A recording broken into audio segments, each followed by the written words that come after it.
When we are engaging the unbeliever, this notion that often people come to us and they raise the question. We can think of Luke 18,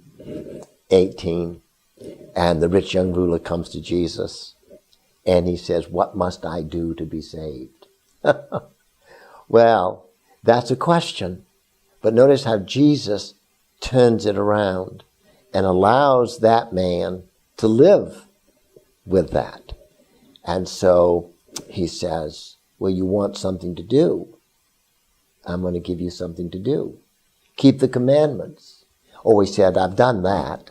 Okay. Jesus said, well, then here's another thing for you to do.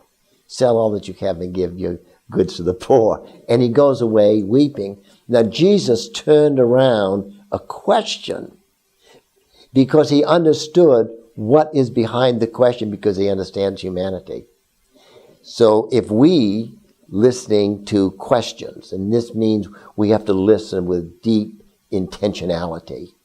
That is, I'm focused on what you are asking me because I'm looking for understanding in your question, not first to answer your question. I want to understand your question.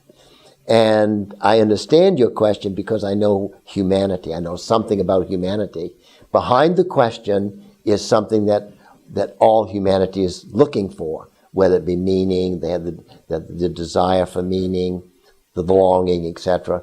And if we understand that, we can do what Jesus did in John 4, Luke 18. You turn that question around and you then make it into a situation where the individual is now having to live with what was embedded in their question. What must I do to be saved? What must I do to inherit the kingdom?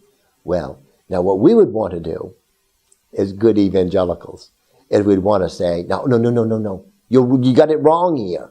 You don't do anything for salvation. And that's our inclination. But you see, that wouldn't work well. What we do is we just switch that around and say, we let them play on themselves. You want to do something? I'll have you. This is something you can do. And then, of course, we know that in that case, the man goes away sorrowful. I don't think we let the man, in that sense, we don't let the man go away sorrowful without giving the gospel the alternative. Here's what you're really looking for, and here it's found in Christ.